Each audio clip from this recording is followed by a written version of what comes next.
ಎಲ್ಲರಿಗೂ ನಮಸ್ಕಾರ.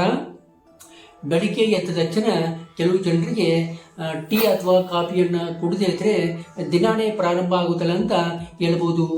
ನಿಮಗೂ ಕೂಡ ಹಾಗೆ ಆಗ್ತಾ ಇದ್ದರೆ ಈ ವಿಡಿಯೋನ ಪೂರ್ತಿಯಾಗಿ ನೋಡಿ. ಯಾಕಂದರೆ ಈ ವಿಡಿಯೋ ನಿಮಗಾಗಿ. ಬೆಳಿಗ್ಗೆ ಎದ್ದ ತಕ್ಷಣ ಟೀ ಅಥವಾ ಕಾಫಿಯನ್ನು ಕುಡಿದ್ರೆ ಅದರ ಒಂದು ಟೇಸ್ಟೇ ಬೇರೆ ಆಗಿರುವಂಥದ್ದು. ಬಾಯಿಗೆ ಒಂಥರ ಸಿಹಿಯಾದ ರುಚಿಯನ್ನು ಕೊಡುವಂಥದ್ದು. ಬಾಯಿಗೆ ಒಂಥರ ಸಿಹಿಯಾದ ರುಚಿಯನ್ನು ಕೊಡುವಂಥ ಈ ಟೀ ಕಾಫಿ ಹೊಟ್ಟೆಗೆ ಎಷ್ಟೊಂದು ವಿಷಕಾರಿಯಾಗಿದೆ ಎಂಬುದು ನಿಮಗೇನಾದರೂ ಗೊತ್ತಾದರೆ ಖಂಡಿತವಾಗಿ ನೀವು ಆತಂಕ ಪಡ್ತೀರ ಮತ್ತು ಭಯ ಪಡ್ತೀರ ಕೂಡ. ಅಷ್ಟೊಂದು ಆರೋಗ್ಯದ ಸಮಸ್ಯೆಯನ್ನು ಈ ಟೀ ಕಾಫಿ ಉಂಟು ಮಾಡುವಂಥದ್ದು. ಆದ್ದರಿಂದ ಈ ವಿಡಿಯೋನ ಕೊಡೋವರೆಗೂ ನೋಡಿ. ಯಾಕಂದರೆ ಈ ವಿಡಿಯೋದಲ್ಲಿ ಟೀ ಕಾಫಿಯಿಂದ ಉಂಟಾಗುವಂಥ ಒಂದು ಆರೋಗ್ಯದ ಸಮಸ್ಯೆಗಳು ಏನೇನು ಮತ್ತು ಅವುಗಳಿಂದ ಪಾರಾಗಬೇಕು ಅಂತಂದರೆ ಏನೇನು ಮಾಡಬೇಕು ಅನ್ನೋದನ್ನು ಈ ವಿಡಿಯೋದಲ್ಲಿ ಡೀಟೇಲ್ ಆಗಿ ನಾನು ನಿಮಗೆ ಇಡ್ತಾ ಹೋಗ್ತೀನಿ. ನೀವು ನೋಡ್ತಾ ಇದ್ದೀರಾ ಬಾಚುಗುಂಡಿ ಕುಡಿಸ್ ಯೂಟ್ಯೂಬ್ ಚಾನಲ್. ನಾನು ನಿಮ್ಮ ಯಲ್ಲಪ್ಪ.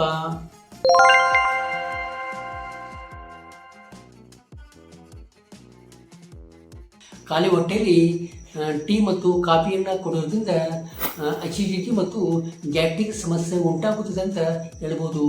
ಇದಕ್ಕೆಲ್ಲ ಮುಖ್ಯವಾದ ಒಂದು ಕಾರಣ ಅಂದರೆ ಟೀ ಮತ್ತು ಕಾಫಿಯಲ್ಲಿ ಇರ್ತಕ್ಕಂಥ ಕೆಫಿನ್ ಅನ್ನುವಂಥ ಒಂದು ಅಂಶ. ಇದು ಹೊಟ್ಟೆ ಮತ್ತು ಅನ್ನನಾಳದ ನಡುವೆ ಇರ್ತಕ್ಕಂಥ ಒಂದು ಕವಾಟವನ್ನು ಸಡಿಲ ಮಾಡುವಂಥದ್ದು.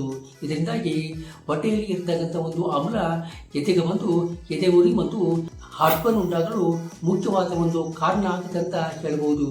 ಇದಲ್ಲದೆ ಟೀ ಕಾಫಿಗೆ ಸೇರಿರುವಂಥ ಒಂದು ಹಾಲಲ್ಲಿ ಲ್ಯಾಕ್ಟೋಸ್ ಅನ್ನುವಂಥ ಒಂದು ಅಂಶ ಇರುವಂಥದ್ದು. ಇದು ಕೂಡ ಅಸಿಡಿಟಿ ಮತ್ತು ಗ್ಯಾಸ್ಟ್ರಿಕ್ ಸಮಸ್ಯೆ ಉಂಟಾಗಲು ಮುಖ್ಯವಾದ ಒಂದು ಕಾರಣ ಆಗುತ್ತೆ ಅಂತ ಹೇಳ್ಬೋದು.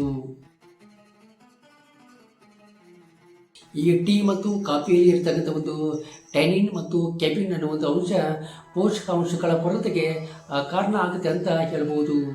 ಈ ಟ್ಯಾನಿನ್ ಅನ್ನುವಂಥ ಅಂಶ ಕಬ್ಬಿಣ ಅಂಶವನ್ನು ಬಂಧಿಸಲ್ಪಡುವುದರಿಂದ ಜೀವಕೋಶಗಳು ಕಬ್ಬಿಣ ಅಂಶವನ್ನು ಹೀರಿಕೊಳ್ಳುವಲ್ಲಿ ಫೇಲಾಗುವಂಥದ್ದು. ಇದರಿಂದಾಗಿ ಕಬ್ಬಿಣ ಅಂಶದ ಕೊರತೆ ಉಂಟಾಗುವಂಥದ್ದು.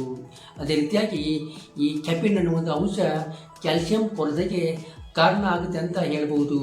ಇದು ಮೂತ್ರ ವಿಸರ್ಜನೆಗೆ ಪ್ರೇರೇಪಿಸುವಂಥದ್ದು.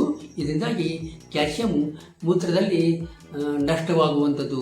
ಇಂದಾಗಿ ಕ್ಯಾಲ್ಸಿಯಂ ಕೊರತೆ ಕೂಡ ಅನುಭವಿಸುವಂಥದ್ದು. ಇದಲ್ಲದೆ ಬಿ ವಿಟಮಿನ್ಗಳು ಮತ್ತು ಸಿ ವಿಟಮಿನ್ ಕೊರತೆಗಳು ಕೂಡ ಇದು ಕಾರಣ ಆಗುತ್ತೆ ಅಂತ ಹೇಳ್ಬೋದು.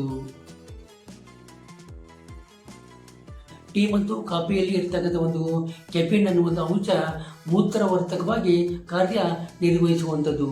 ಅಂದರೆ ಇದು ಕಿಡ್ನಿಗೆ ಪ್ರೇರೇಪಿಸಿ ಹೆಚ್ಚಿನ ಮೂತ್ರವನ್ನು ಹೊರಹಾಕಲು ಇದು ಪ್ರೇರೇಪಿಸುವಂಥದ್ದು. ಇದರಿಂದಾಗಿ ನೀರು ಮತ್ತು ಖನಿಜ ಹೊರಹಾಕಲ್ಪಡುವಂಥದ್ದು. ಇದರಿಂದಾಗಿ ನಿರ್ಜಲೀಕರಣದ ಸಮಸ್ಯೆ ಕಾಡುತ್ತದೆ ಅಂತ ಹೇಳ್ಬೋದು. ಇನ್ನು ಆರೋಗ್ಯದ ಸಮಸ್ಯೆಗಳು ಬರದೇ ಇರುವ ಹಾಗೆ ಹೇಗೆ ನಮ್ಮನ್ನು ನಾವು ರಕ್ಷಣೆ ಮಾಡ್ಕೋಬೇಕು ಅಂತಂದರೆ, ಖಾಲಿ ಹೊಟ್ಟೆಯಲ್ಲಿ ಯಾವತ್ತೂ ಟೀ ಆಗಿರ್ಬೋದು ಅಥವಾ ಕಾಫಿ ಆಗಿರ್ಬೋದು ಸೇವನೆ ಮಾಡೋದಕ್ಕೆ ಹೋಗಬಾರ್ದು. ಉಪಹಾರವನ್ನು ಸೇವನೆ ಮಾಡಿದ ನಂತರ ಈ ಟೀ ಆಗಿರ್ಬೋದು ಅಥವಾ ಕಾಫಿ ಆಗಿರ್ಬೋದು ಸೇವನೆ ಮಾಡ್ಬೋದು. ಯಾವುದೇ ಸಮಸ್ಯೆ ಇಲ್ಲ ಅಂತ ಹೇಳ್ಬೋದು. ಇನ್ನು ಊಟಕ್ಕಿಂತ ಮುಂಚಿತವಾಗಿ 1 ಗಂಟೆ ಮುಂಚಿತವಾಗಿ ಟೀ ಕುಡಿಬೋದು ಅಥವಾ ಕಾಫಿ ಕುಡಿಯಬಹುದು. ಮತ್ತು ಊಟವಾದ ನಂತರ 1-2 ಗಂಟೆಯ ನಂತರ ಟೀ ಅಥವಾ ಕಾಫಿಯನ್ನು ಆರಾಮಾಗಿ ನಾವು ಸೇವನೆ ಮಾಡಬಹುದು. ಮತ್ತು ಒಂದು ದಿನಕ್ಕೆ 2 ಕಪ್ ಅಥವಾ 3 ಕಪ್ಪು ಟೀ ಕುಡಿಯಬಹುದು ಅಥವಾ ಕಾಫಿ ಕುಡಿಯಬಹುದು.